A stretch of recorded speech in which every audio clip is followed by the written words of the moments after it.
Live from London, this is BBC News. The leader of Belarus, Alexander Lukashenko, gives his first account of negotiations with the Wagner boss, Yevgeny Prigozhin, as Russia faced crisis on Saturday.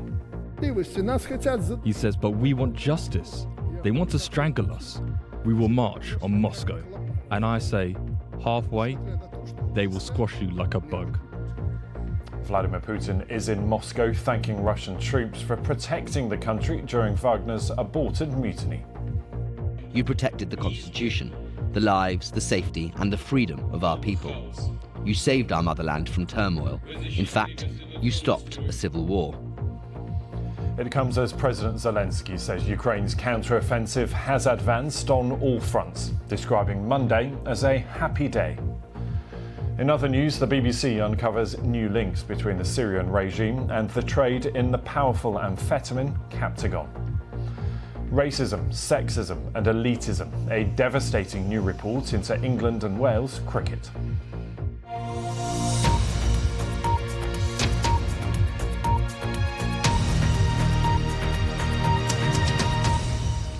Hello to you, a warm welcome to the programme. I'm Ben Thompson. This is the Daily Global, where we'll bring you the top stories from around the world. And we begin with further details of last weekend's aborted mutiny in Russia by Wagner Group mercenaries.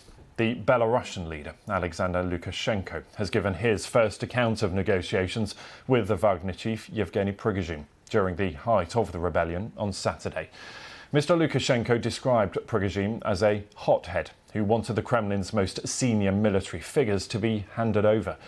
He warned the mercenary leader that he would be crushed like a bug if he made an attempt on Moscow. But he says he urged Vladimir Putin not to kill Mr. Prigozhin. Speaking earlier, he said that Prigozhin had arrived in Belarus, although as yet there is no evidence that he's done so.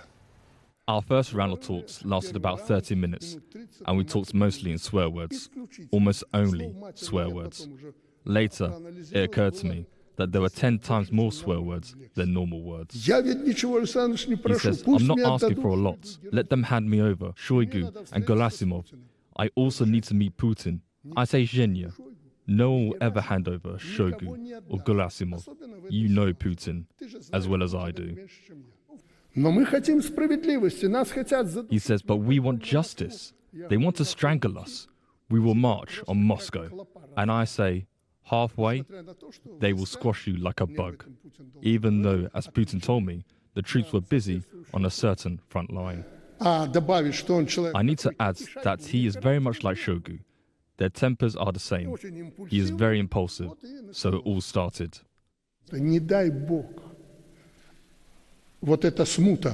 God forbid that turmoil spread across the whole of Russia, and there were colossal grounds for that. We could be next. Meanwhile, in Moscow, President Putin has thanked troops from the Army, Interior Ministry and National Guard, saying they had prevented a civil war. Mr. Putin told personnel that gathered at the Kremlin that they'd stood up to turmoil that could have resulted in chaos. There is no evidence that a coordinated defence of the capital was actually organised. Reports on Saturday spoke of an open road for Wagner fighters before they ended their mutiny. Nonetheless, Mr. Putin praised their efforts. Soldiers and officers are the true defenders of the motherland, who, in a difficult time for the country, together with their comrades in arms, stood in the way of the unrest, which would have inevitably resulted in chaos. You protected the constitution, the lives, the safety and the freedom of our people. You saved our motherland from turmoil. In fact, you stopped a civil war. Well, our Eastern Europe correspondent is Sarah Rainsford. She's with us now. And Sarah, we heard there Lukashenko saying he has met with Mr. Prigozhin. He's also spoken to Vladimir Putin. He really is playing that intermediary that he said he would. I wonder what we learned from these latest comments, suggesting that he's met with Mr. Prigozhin and some pretty tough talk. He didn't say he'd met with Yevgeny Prigozhin since he arrived. He talked about how he had mediated at the height of the crisis, and he confirmed that Yevgeny Prigozhin, the Wagner boss, has now landed in Belarus. We saw information that his plane had touched down this morning, and it was quite a long time later that Alexander Lukashenko confirmed that he was indeed there. He, as you say, has been underlining his role in all of this as a kind of save-the-day figure who stepped in when the troops were marching on Moscow. And he talked about 7 phone calls, he said, that he'd had, 6 of them coming from Yevgeny Prigozhin himself, begging Mr. Lukashenko, apparently, to intercede for him and to help him resolve the crisis. And it was all very dramatic. And ultimately, at one point, Mr. Lukashenko said he actually had to persuade Vladimir Putin not to, as he put it, wipe Prigozhin out. But I would say in all of this, first of all, Mr. Lukashenko is a showman. He is also, I think, part of the big narrative that is now being spun from Moscow, which is all about restoring Vladimir Putin's reputation. It's all about presenting him once again as a strong man who stood up to this mutiny, this assault by the Wagner troops, and who ultimately triumphed. So when Lukashenko says Vladimir Putin wanted to wipe him out, that could just well be part of the story that says Putin isn't weak. He's strong as everyone has always thought, and his reputation should not take a hit from this. Yeah, and Sarah, perhaps the purpose of that announcement, that speech by President Putin in Moscow, thanking troops for preventing a civil war. But as we touched on, there was very little evidence that they did much to do that. Yeah, that's right. I mean, Yevgeny Prigozhin, in his statement that we heard yesterday, was talking about an open road all the way to Moscow. The Russian version now coming out, this rewriting of history, as I say, is that some 200 kilometers outside Moscow, they were mounting a defense. And Mr. Lukashenko said today that he told the Wagner group that there was no way that they would get through. And, we've heard multiple figures in Russia today claiming that Moscow was defended, the Kremlin is a fortress, nothing was going to happen. It's easy to listen to that, perhaps, and certainly the audience in Russia that it's intended for primarily will be listening to that and perhaps believing that actually that's how things went, that they're now hearing the full story, all the details that we didn't hear for so long. But I think, we have to remember what we actually saw with our own eyes on Saturday, and that was absolutely, utterly extraordinary. Just the very fact of what happened in Rostov, for example, Prigozhin's troops, the Wagner forces, taking over the Defense Ministry headquarters there, the command center for the war in Ukraine. All sorts of utterly unimaginable things happened, and they were very, very damaging and exposed vulnerabilities in Vladimir Putin's so far until then strong rule. So, remember that when we're listening to the sort of stories that we're being told now. Yeah, important context there. Sarah, thank you for that. That's our correspondent Sarah Rainsford live in Warsaw for us. Let's speak now to Mark Galeotti, who's a Russian politics and security expert, also honorary professor at University College London School of Slavonic and Eastern European Studies. Thank you for being with us, Mark. I wonder, given what we've heard within the last few hours, whether we are any closer to knowing exactly what happened at the weekend. Well, bit by bit, we are getting more of a picture. I mean, it is clear that Prigozhin launched his move because he was afraid that otherwise Wagner, the sort of central element of his whole business and political empire, was going to be taken from him. And he wasn't trying to topple Putin or anything like that. The sort. This was a kind of coercive negotiation. He thought that if he showed his unity, his strength and his will, Putin would be willing to side with him against Defense Minister Shoigu. Now, it was clearly a massive miscalculation, but what it did mean is that actually Prigozhin was then stranded. He didn't want to try and take Moscow. He couldn't have taken Moscow with just the 4,000 troops he had there. Nor, though, could he just simply back down. So there had to be some kind of negotiation, and this is why Lukashenko was important, precisely to act as a sort of an acceptable intermediary to reach some kind of deal, which didn't give Putin what he wants, it didn't give Prigozhin what he wants, but at least gave them enough that they could de-escalate the situation. And Mark, as our correspondent Sarah Rainsford was telling us there, we should be careful about what we believe, and we can't read too much into those comments perhaps from Mr. Lukashenko. But that comment, that warning that Lukashenko issued to President Putin not to wipe out Prigozhin. Quite a significant warning, and one that could change the outcome of this war, isn't it?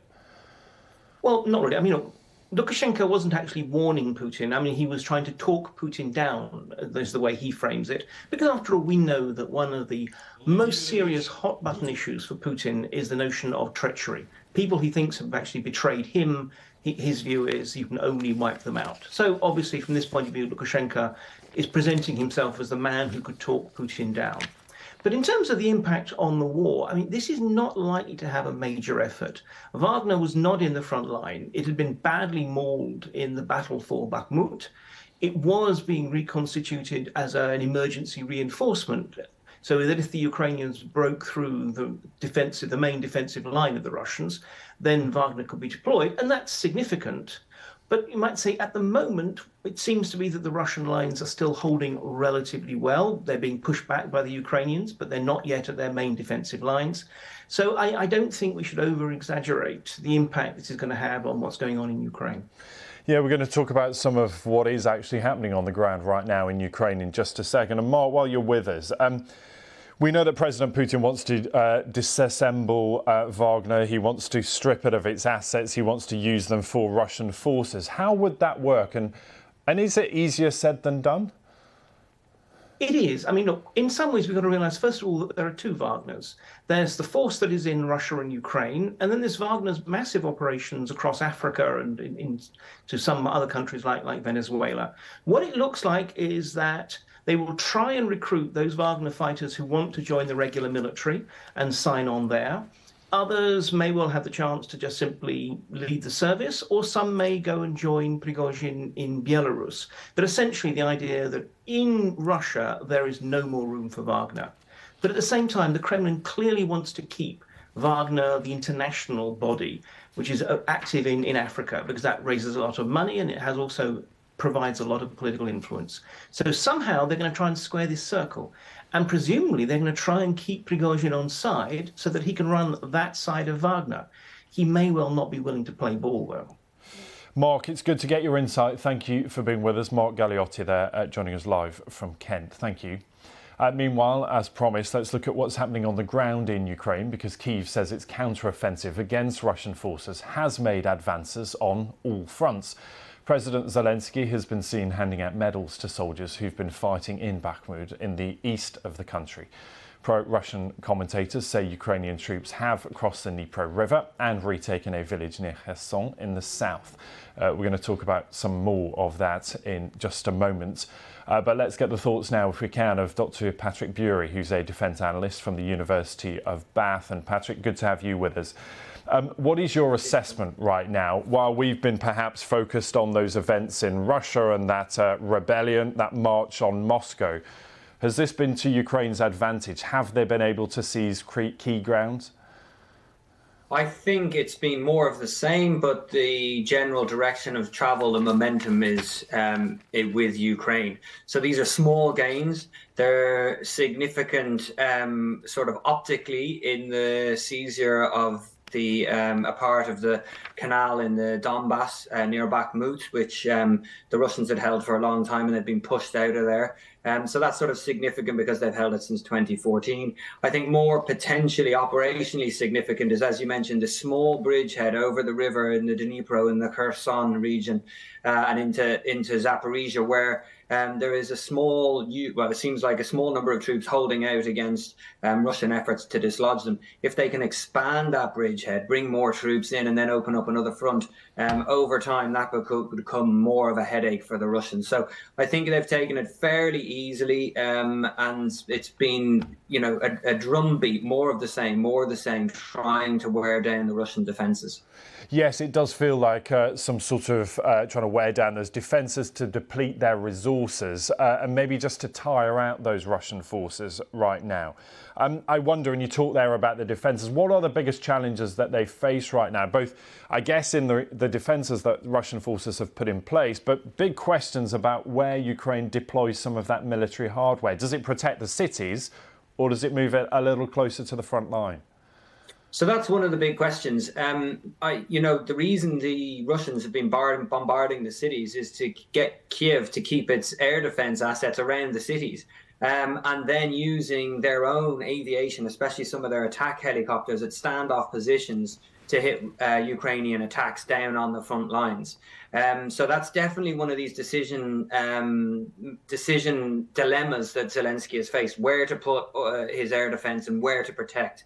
And that's something that they're trying to balance. And we've also seen the Allies pledge a lot more short-range air defense very recently, like the German Gepards, for example, to get them to the front lines to help the Ukrainians solve this problem. I would add, down in the front lines, there's one other very important thing going on that people should keep an eye on, and that is the use of, in particular, the UK-supplied Storm Shadow missiles to hit Russian logistic hubs in the southern region, basically along that train line, logistics hubs towards Kherson.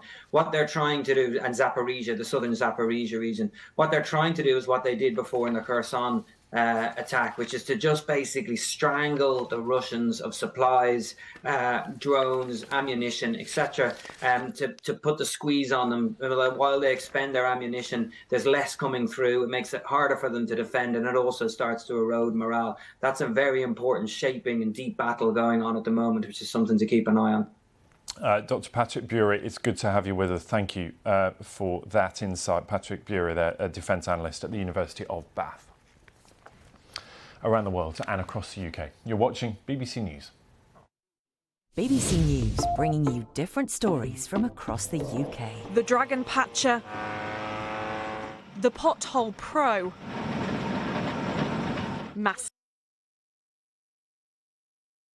My name is Sofia, and we are undergraduate psychology students. We met with high school students today. We will conduct therapy with them in the renovated air raid shelter at the Dimitrov Lyceum. Together, we will rebuild our lives step by step.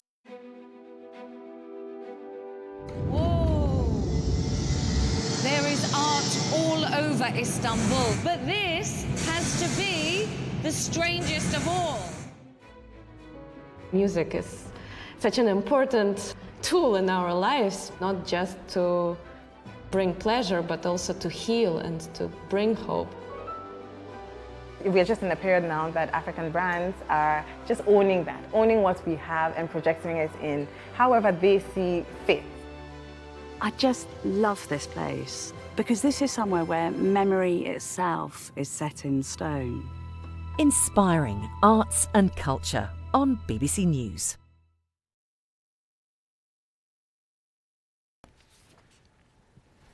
Hello, you're live with BBC News. Now, Captagon is a highly addictive drug that has brought misery to many people across the Middle East in recent years. A joint investigation by BBC News Arabic with the investigative journalism network OCCRP has revealed that new direct links between this multi-billion-dollar drug trade and leading members of the Syrian armed forces. With a report, here's Amir Nada. On Jordan's border with Syria, its army is fighting traffickers of a drug called Captagon.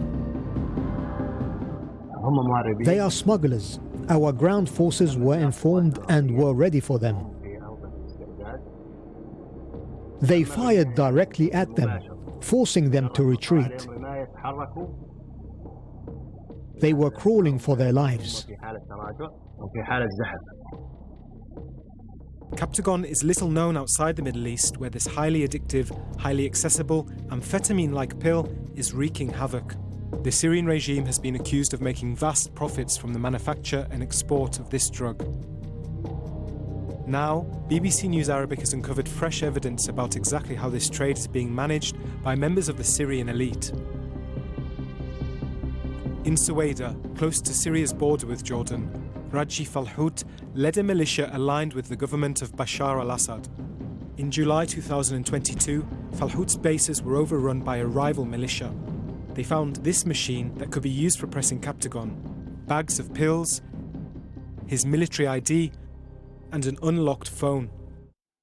Gaining exclusive access to the phone, we found a series of messages describing the purchase of the machine. What do you think, brother? Are you sure that the Hummer can accommodate the machine? Yes. But this drug trade is much larger than one man. In 2021, a trial began in Lebanon against a well-known businessman called Hassan Dakou. He was found guilty of Captagon trafficking after a shipment was seized in Malaysia worth over $1 billion. The case was heard behind closed doors, but we met with the judge to find out what was uncovered. He said he was collaborating with the 4th Division. Did he give any evidence of his connection to the 4th Division? An ID card issued by the 4th Division. The 4th Division is an elite unit of the Syrian army. It's led by President Bashar al-Assad's brother, Meher. The judge concluded that there was no evidence of links between Syrian officials to Dakou's trafficking. But in a 600-page confidential court document, we found a series of WhatsApp messages Dakou sent to someone he called the boss, whose phone number mostly consists of the same digit repeated many times. It's known as a golden number. This number was obtained from the company in the very first days and belongs to an important person in the authority. We've traced the number. High-level Syrian sources have told us it belongs to Major General Ghassan Bilal. Bilal is Meher al-Assad's number 2 in the 4th Division and is understood to run its powerful security bureau. Could you kindly renew the ID cards for the guys I sent you? If the boss really is Ghassan Bilal, the conversation suggests that one of Syria's most senior officers is linked to the illegal Captagon trade, worth billions of dollars. The Syrian government, Ghassan Bilal and Raji Falhout didn't respond to our questions. Hassan Dakou maintained that he's innocent and was working with authorities to prevent drug trafficking. Only last month, the Arab League welcomed Bashar al-Assad back to the fold. As Arab governments struggle to contain an epidemic of drug abuse, elites within Syria continue to profit. Well, let's talk now to Caroline Rose, who's director of the Captagon Trade Project at the New Lines Institute. It is a foreign policy think tank. Thank you for being with us. We know that this drug is not new to the Middle East. It is highly addictive, isn't it? Just how dangerous, though, is it? That's a great question. And first of all, thank you so much for having me. So Captagon is an amphetamine-type stimulant that was first launched on the illicit market in the 1960s from a German pharmaceutical company called Degussa AG. It was used and it was created to treat attention deficit disorders, typically, that would boost productivity amongst its users. But now the chemical composition of Captagon as an illicit substance has evolved greatly. And unfortunately, we don't know too much about it, about its chemical inputs, the additives that many producers put inside of it, and then also the range of amphetamine. The very few drug analyses that exist from laboratory reports show that Captagon sometimes is not at all, amphetamine is not at all present in Captagon tablets, and then sometimes it's up to almost 40% metabolized inside of a pill. They also found that sometimes toxic levels of zinc, copper, and other chemical inputs are often found in these Captagon tablets. And what does this tell us about how this trade is being able to flourish? Not only the manufacture, but the distribution, because this now showing up in Africa, in parts of Asia, and also in Europe.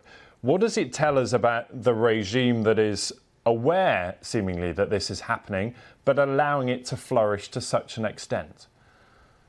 Well, I think that these regime-aligned actors, they're incredibly creative and they are smart when it comes to the new obstacles that are put in their way to try and constrict the trade. When, for example, they really relied on maritime smuggling routes in 2020 to 2022. And when maritime ports started to get smart about Captagon interdiction, they started to ship to overland routes. They also appreciate and understand Captagon's wide and mass appeal amongst users. Captagon can be used to stave hunger. It can be used to stave food insecurity, job insecurity, increase productivity. It's used amongst both the poor and the rich within the Middle East. And it's also very popular amongst armed groups that are looking to use the substance to boost their productivity and their performance on the battlefield. So because of that, we're starting to see these regime-aligned producers and traffickers identify and carve out new markets for demand, new transit markets, and new ways to smuggle the drug. And because of that, we're not seeing Captagon anymore as a strictly Middle Eastern problem. We're starting to see this trade spill over to Europe and also Africa. And briefly for us, if you will, there is clearly a financial element to all of this as well. How reliant is the Assad regime on the revenues and the money that this trade generates? Absolutely. So, when it comes to estimating the scale of the Captagon trade, there's been a very large spectrum that has been put out by experts and analysts. I would say that, I rely on the $10 billion figure that has been put out by AFP last fall. And there's been a recent report that was conducted that estimates that the regime has taken at least $7 billion in the last 3 years from this trade. With about 2 to 3 billion per year that is accrued from Captagon revenues. That is extremely large, and that really does show that the regime is extremely reliant on this as an alternative source of revenue to fund its militia activities, to fund its security apparatus, and to pad the pockets of a lot of these regime allies and officials. Caroline, it's really good to get your insight on this. Thank you for your explanations there. Caroline Rose, Director of the Captagon Trade Project at the New Lines Institute. You're watching BBC News. See you shortly.